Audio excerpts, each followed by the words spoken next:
I was born in Connecticut, but I grew up in Jamaica. So I lived in Jamaica for 16 years, had the best time of my life. Growing up in Jamaica was just so much fun, heavy culture, amazing food, great music, and just a strong pride. So if you know any Jamaican, you know we're just like, yeah, Jamaica's the best, right? So I grew up with that kind of pride. So that has always stuck with me. Part of me being Jamaican is it gave me a strong sense of who I am as a woman and as someone with a strong culture. So after I graduated high school, I moved to New York to live with my dad. At the time, my parents had recently, well, actually, no, they were divorced for a couple of years at that time. So I was living with my dad so that I can do college. So I moved to New York, navigating. It wasn't so much of a new space because I came to New York every summer to visit and just have some good times. So New York was not so new, but living in New York was new. So I started at community college doing travel, tourism, and hospitality. So when you hear Sherane talking about all these things that we did, travel was always a passion for me. And it's something that I grew up with as well. My dad worked in the travel industry. He worked at an airline. So we would travel all over the place. My mom would take me to places when I was a baby up until, like I was much older. And I always had this this passion for traveling. So Sherane and I, we went to Thailand, went to Bangkok and Phuket. We went to, all these places that she named, and we had such an amazing time. And I think a part of traveling has been a huge learning lesson for me in terms of not being afraid, because a lot of times people say, oh, you're a young woman, you can't just go places with your friends. You have to go with a guy or you have to go with a big group. And we're like, we are girls and we are not afraid. We're going to go travel and we're going to enjoy the world.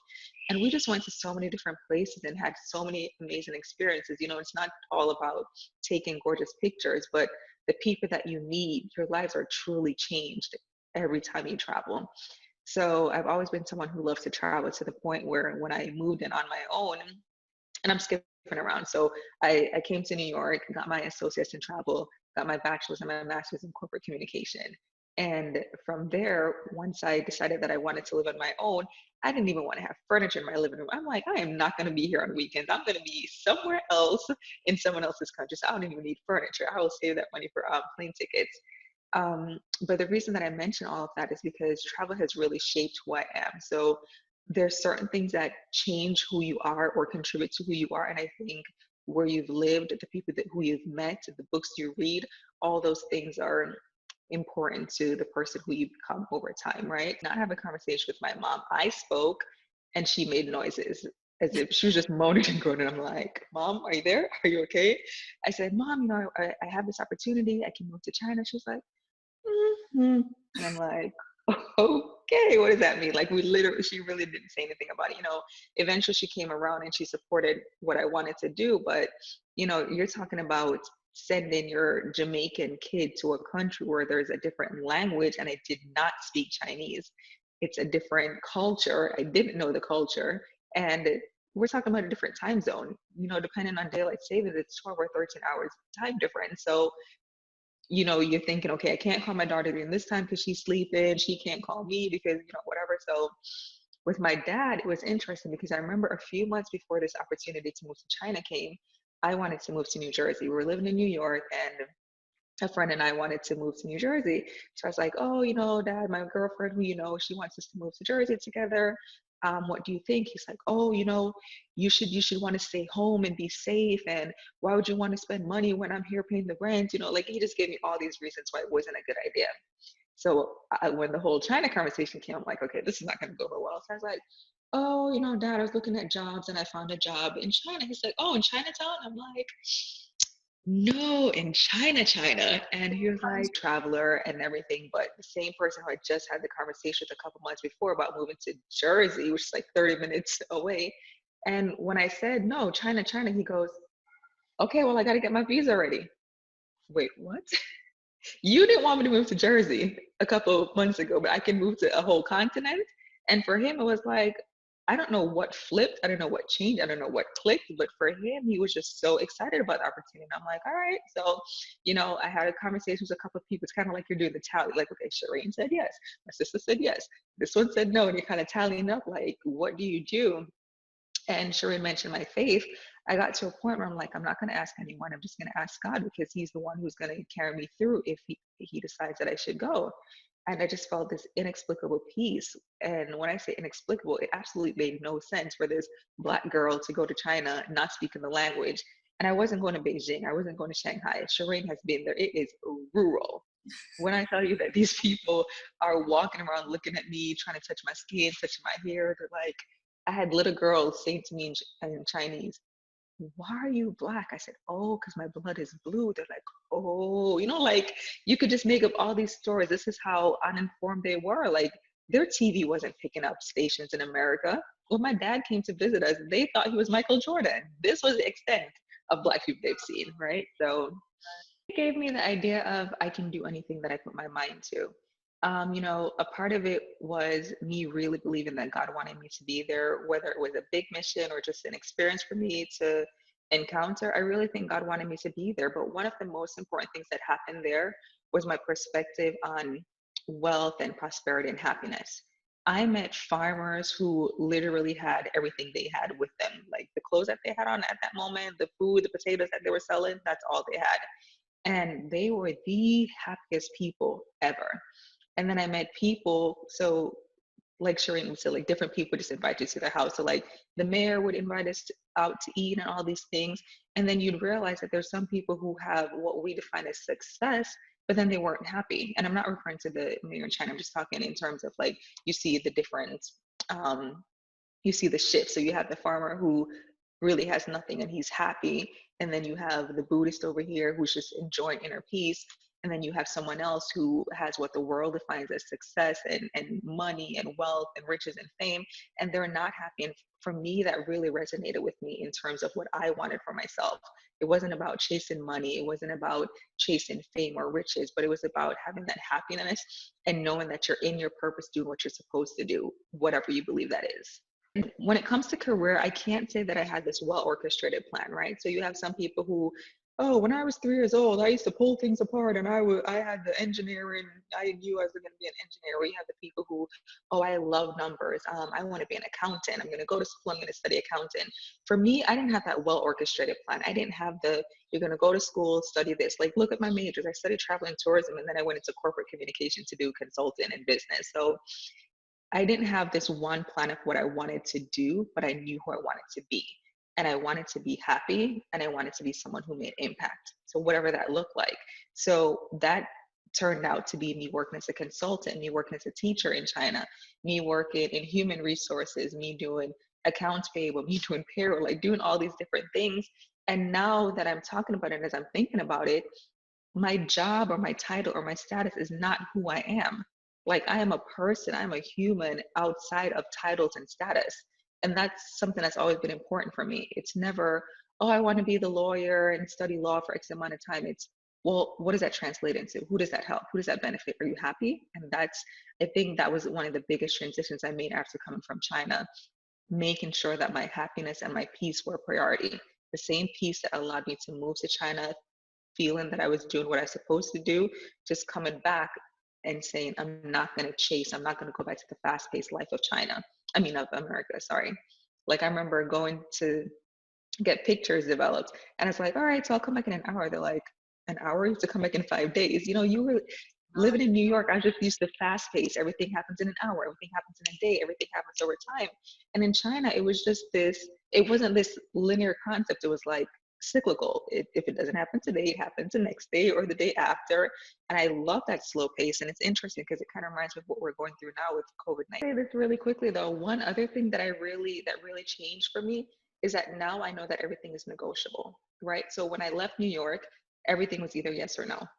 Now your no means nothing to me. Your no just means, okay, maybe not right now. And Sherane, I don't know if you remember, but we went to the Grand Palace in Thailand and we missed our flight.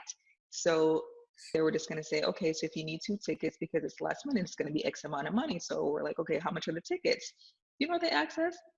how much do you want to pay? Wait, what? You can negotiate plane tickets in the airport? This is awesome. So it worked out for us because we just negotiated less than we originally paid for. And then Sharene's credit card would like reverse it, refund us the other amount. But that really stuck with me. So now as I'm going through work and life, everything is negotiable.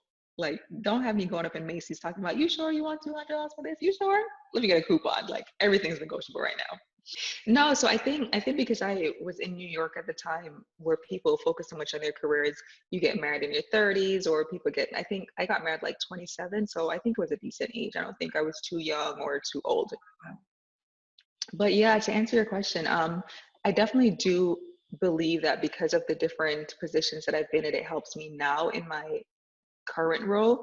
And I'll just walk you up to that. All right. So I left China. I was in China from 2008 through 2010. I moved back to New York. I'm living on my own, and I start working for the transportation company. So fast forward today, I've been in the transportation company for 9 years. Before that, I was a chronic procrastinator, but as a professional starter.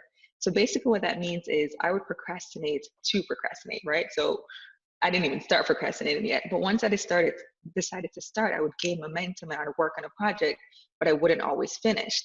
Then something happened. Well, actually, a lot of things happened in a year and a half. So we're talking about in 2013. I I started dating my husband in 2013 in January. We got engaged July 2013. We got married October 2013. And 11 months later, I was a mom, right? So we're talking about a year and a half where things just completely changed. So I went from, Sherane, do you want to go to Morocco to, so I got a baby and I'm a wife and what? Like overnight, right? So the thing is, I still had all these dreams that I wanted to accomplish. And like I said, I was already working in human resources for the transportation company.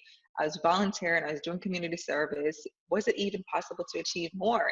But I knew that there's so many things that I wanted to do. I still wanted to travel the world. I'm not going to give up travel because I have a kid. Like kids have diapers, we'll travel. And then I'm not going to give up on all the other dreams and aspirations I had prior to becoming a wife and a mom. So I had to ask myself, could I really achieve more? And then I realized only I could answer that question.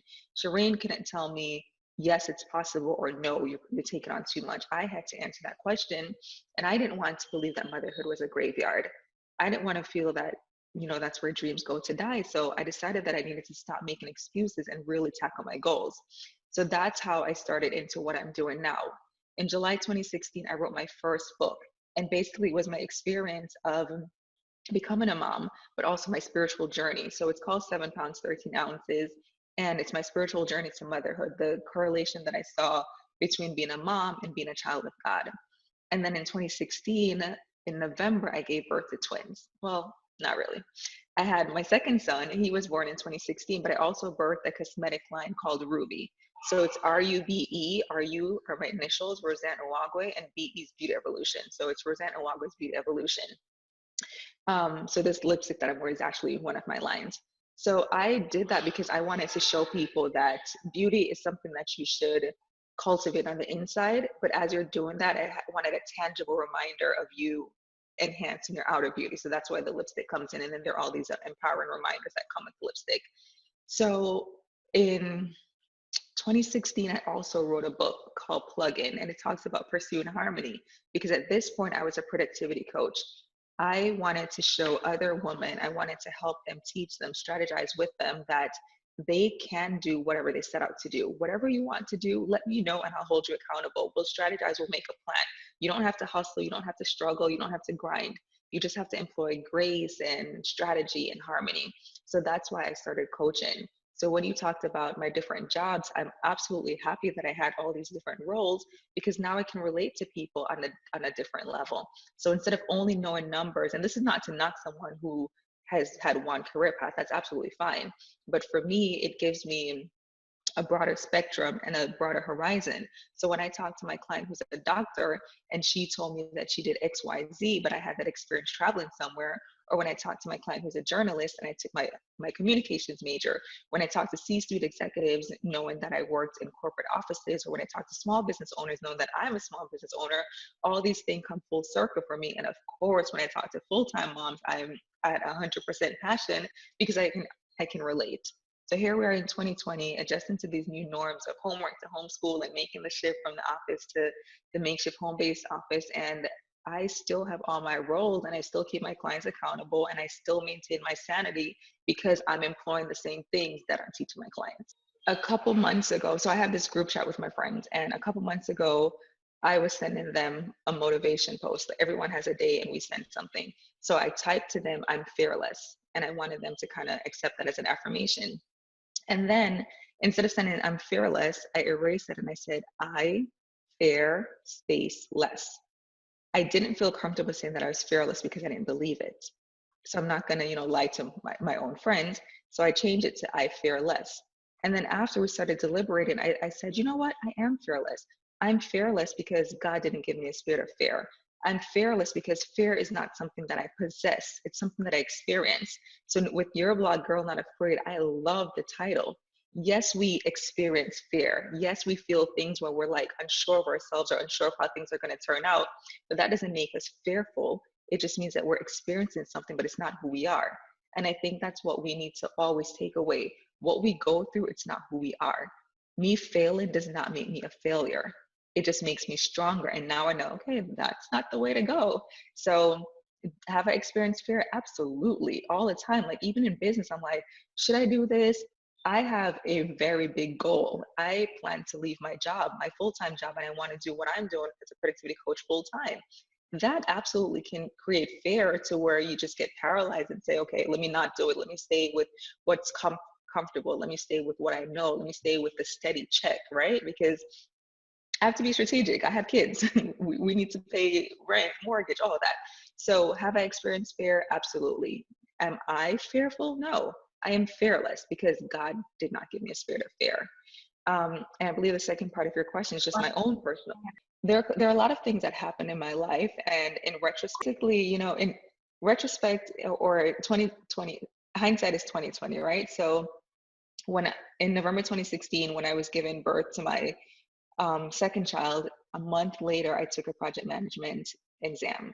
And I took a course, but I didn't study the book. And this is one of those courses where it's just verbatim. You just regurgitate whatever they tell you. It's not about application. It's not about what you think it should be. It's what does the book say, right? So I took the exam and I would just sleep with the book as if through osmosis, it's just going to seep into my head. Long story short, I failed the exam. To be honest, that was the first time I've ever failed an exam because I've always been really good in my academics and in school. And I really had to sit and pause for a minute, like, wait, so does that mean that I'm a failure? Like, does that mean that I'll never be able to do project management?